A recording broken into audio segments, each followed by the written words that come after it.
Welcome back. So again, now we'll talk about, we'll continue with the oxidation of carbonyl compounds. First, we are talking about oxidation of aldehyde by using mild oxidizing agent. Now understand one thing, aldehydes को oxidation के लिए mild oxidising agent required है. उसमें से first oxidising agent जो हम use कर रहे हैं that is Tollens reagent. Okay, what is the Tollens reagent? How does it work? It's a very important question. And how would we come to know whether the reaction has completed or not, right? So for that, let's have some idea about what is tolerance reagent. See, I have taken a solution of silver nitrate. Silver nitrate is a clear solution in water, right? So silver nitrate का aqueous solution लिया है and it's a clear solution. और इसको हम mix करते हैं with ammonium hydroxide. Ammonium hydroxide. So they react and they react and then they form silver oxide, Ag2O. And silver oxide is not soluble in water, so it is obtained as a precipitate. Okay, and ammonium and nitrate, they form the other product, that is ammonium nitrate. That's aqueous solution, that's soluble in water. Now balancing, there are 2 silver multiplied to 2. There are 2 nitrates multiplied to 2. There are 2 ammonium multiplied to. Now see, nitrates are balanced, ammonium ions are balanced, silver are balanced. Are we having balanced oxygen and hydrogen? तो यहाँ पे apart from nitrate हमारे पास 2 oxygen additional है, right? और here we have, apart from nitrate, only 1 oxygen has been used. इसका मतलब H2. Now it is balanced. Now understand one more thing. यहाँ पे जो सिल्वर ऑक्साइड बना है, it is a black precipitate. And this is not a tolerance reagent. We continue to add more ammonium hydroxide. Silver oxide के black precipitate को हम access of ammonium hydroxide से mix करेंगे. We will add more ammonium hydroxide. So what happens, ये जो silver oxide का silver है, ये कॉम्प्लेक्स बना लेता है AgNH3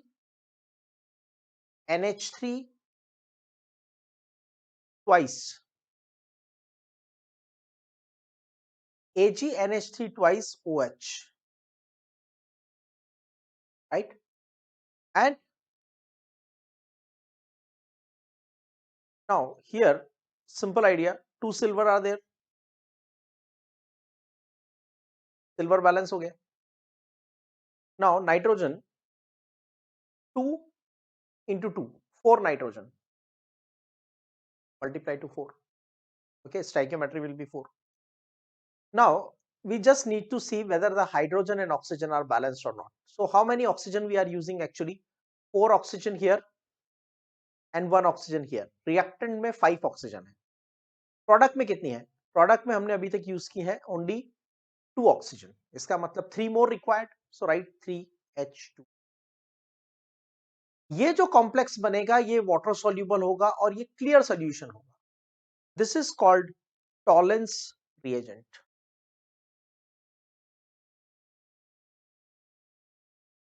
राइट? सो हम कह सकते हैं precipitate of silver oxide when dissolved in excess of ammonium hydroxide, we get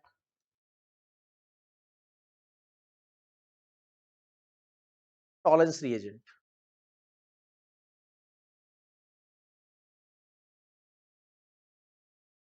What is the another name of tolerance reagent? It is called ammonical silver nitrate. Ammonical silver nitrate. आप कहेंगे यहाँ तो nitrate है ही नहीं. See, we are not giving IUPAC name. We are giving it as a common name. Ammoniacal silver nitrate का मतलब यह है कि सिल्वर नाइट्रेट को एक्सेस ऑफ अमोनियम हाइड्रोक्साइड से मिक्स किया.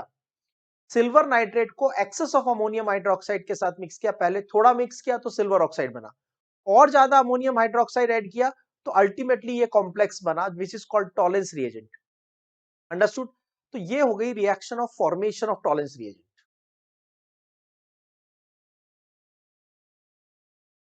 Right? So we have prepared the tolerance reagent. Now what happens? हमने एक टेस्ट ट्यूब लिया है, ये एक टेस्ट ट्यूब है, और इस टेस्ट ट्यूब में हमने लिया है Tollens reagent. In the small quantity we have taken tolerance reagent in this test tube. Okay, so here we have taken tolerance reagent. Okay, and then we add a small amount of aldehyde into it.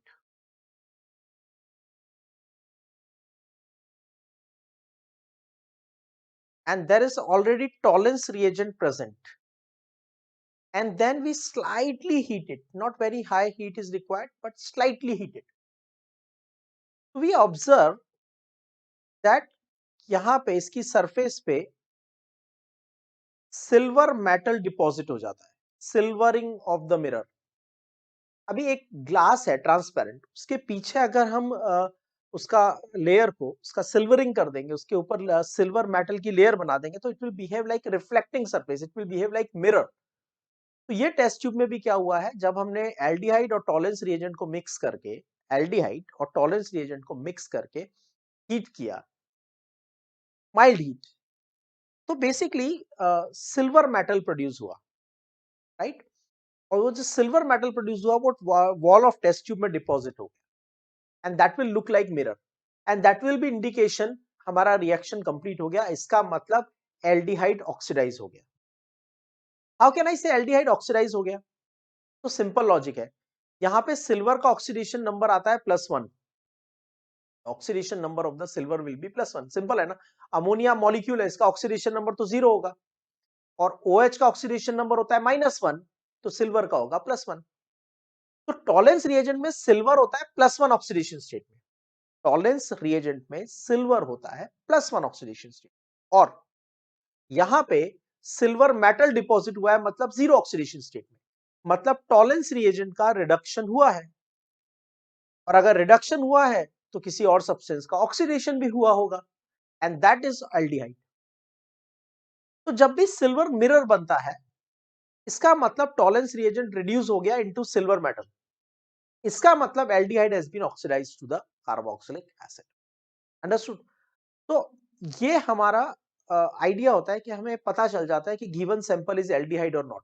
अगर इसकी जगह हम ketone add करेंगे तो ketone oxidise नहीं होगा, because Tollens reagent is a weak oxidising. अगर हम सैंपल में कीटोन यूज करेंगे और फिर टॉलेंस रिएजेंट ऐड करेंगे तो सिल्वर मिरर नहीं बनेगा. क्यों नहीं बनेगा?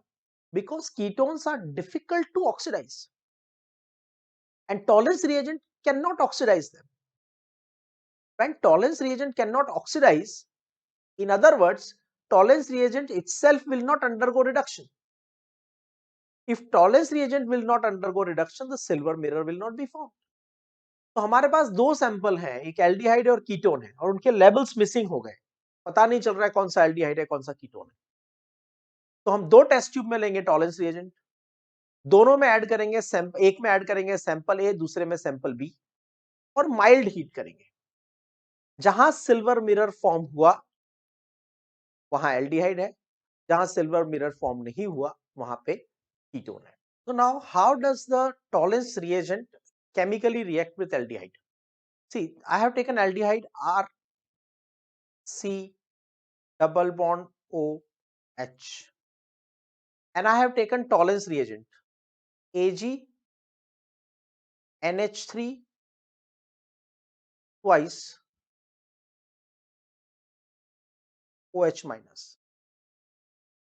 टॉलेंस रिएजेंट एक आयोनिक कंपाउंड है, कॉम्प्लेक्स कंपाउंड है तो वो अपने आयंस में ब्रेक हो जाएगा the aqueous solution, so I have written it like this, right. उसके बाद हमें ये पता है कि दो प्रोडक्ट्स हमें ऑलरेडी पता है, aldehyde on oxidation will give carboxylic acid R C double bond O O H, and Tollens reagent on reduction will give silver metal. यहां तक तो क्लियर है हमें, तो हमें रिएक्शन को सिर्फ बैलेंस करना है। एक बात और समझो ध्यान से, ये कार्बोक्सिलिक एसिड बना है, एसिड, लेकिन मीडियम बेसिक है, तो यहां से H प्लस हट जाएगा,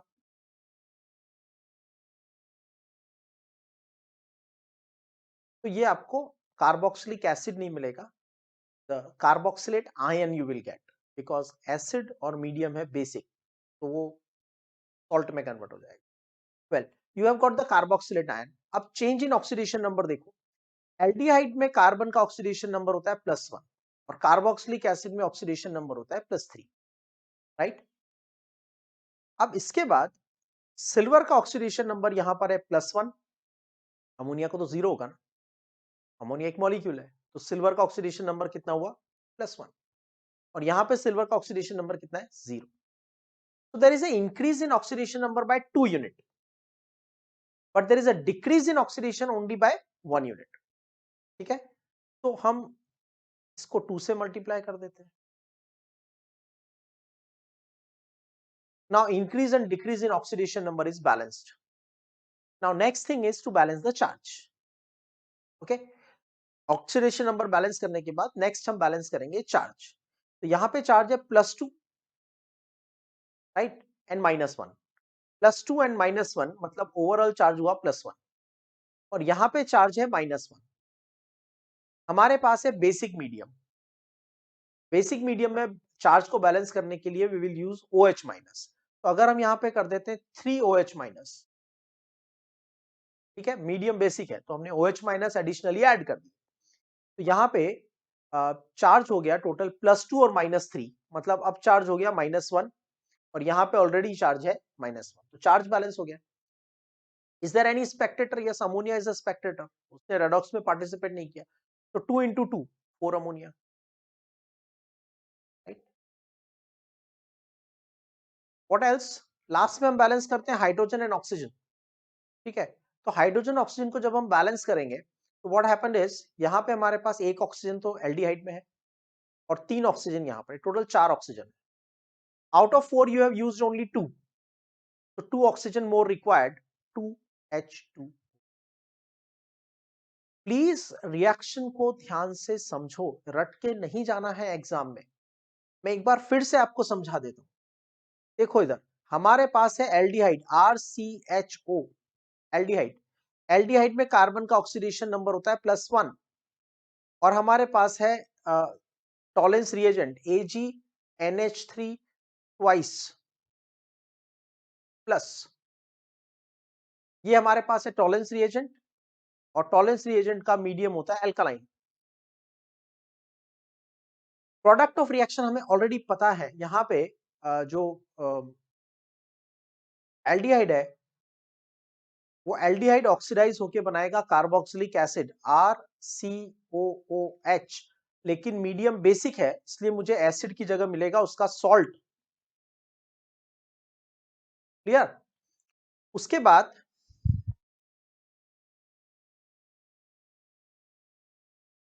सिल्वर टॉलेंस रिएजेंट रिड्यूस हो जाएगा into silver metal. Now we know the reaction, अब बैलेंस करना है आपको, फटाफट से बैलेंस कर लेते हैं। +1 से +3 2 यूनिट का इंक्रीज हुआ, +1 से 0 1 यूनिट का डिक्रीज हुआ, तो 2 का डिक्रीज, 2 का इंक्रीज +1 से +3, and decrease is only by 1 unit, तो इसको मल्टीप्लाई कर देंगे 2 से, ठीक है। ऑक्सीडेशन नंबर बैलेंस हो गया, अब चार्ज बैलेंस करो, यहां पे +2 और यहां पे -1, लेफ्ट में चार्ज है +2, राइट में -1, तो बैलेंस करने के लिए ऐड कर दिया 3OH-, अंडरस्टूड, 3OH- ऐड कर दिया, अब दोनों तरफ चार्ज -1 हो गया। स्पेक्टेटर बैलेंस करो, जिसका ऑक्सीडेशन रिडक्शन नहीं हुआ उसको बैलेंस करो, तो यहां पे है 2 into 2 4 अमोनिया, तो 4NH3, ओके, अंडरस्टूड। उसके बाद बैलेंस करो ऑक्सीजन को, तो लेफ्ट साइड में आपके पास है 4 ऑक्सीजन, राइट साइड में आपके पास है 2 ऑक्सीजन। तो ऑक्सीजन को बैलेंस करने के लिए 2H2O, the equation is balanced. Please don't mug up, have an idea what is happening in the reaction. It's very very important, and there is very high probability of this reaction being asked in board exam. Very very very important reaction, right? So what happens in the tolerance test? The aqueous solution of the silver nitrate, when ammonium hydroxide is added, initially black precipitate of silver oxide is formed. This one, जब हम silver nitrate के अंदर ammonium hydroxide add करते हैं तो silver oxide का black precipitate बनता है। That's the first point, which gets dissolved in excess of ammonium hydroxide to form a complex compound called Tollens reagent और अमोनिकल सिल्वर नाइट्रेट। अब ये जो प्रेसिपिटेट बनता है, इसको जब हम एक्सेस ऑफ अमोनियम हाइड्रोक्साइड में मिक्स कर देते हैं तो हमें मिल जाता है Tollens reagent. Okay, now the freshly prepared Tollens reagent when mixed with aldehyde, on slight heating, aldehyde is oxidized to carboxylate ion and Tollens reagent is reduced to the silver metal, and that's what I have written here. Aldehyde will be oxidized to the carboxylate ion, aldehyde will be oxidized to the carboxylate ion, and Tollens reagent will be reduced to the silver metal. Understood? Further, silver metal which gets deposited on the inner wall of the test tube and act as a shining surface. This is called silver mirror. So as I said, जब आप aldehyde को Tollens reagent से mix करोगे तो silver metal यहाँ पे deposit हो जाएगा and it will behave as an reflecting surface. तो हम कहेंगे silver mirror is formed. All aldehyde give this test, aliphatic aldehyde, aromatic aldehyde, any aldehyde will give this test. अगर एल्डिहाइड ग्रुप प्रेजेंट है तो Tollens test होगा, right? Gives this reaction but not a single ketone. कोई भी ketone Tollens test नहीं देता है। This is exclusive property of aldehyde, not of ketone, right? So this reaction is used to distinguish between aldehyde and ketone. एक special point है, tolerance test is also given by one carboxylic acid, that is formic acid.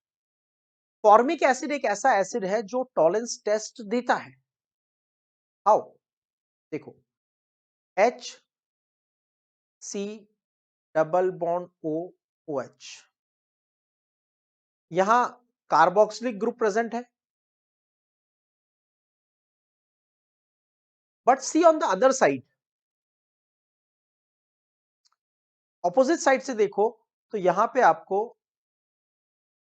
Aldehyde group भी दिखेगा। तो formic acid में carboxylic group तो है लेकिन एक एल्डिहाइड ग्रुप भी प्रेजेंट है। That's surprising, that's interesting fact, and because of that ये टॉलेंस रिएजेंट के साथ रिएक्ट करता है और टॉलेंस रिएजेंट के साथ ये ऑक्सीडाइज हो जाता है।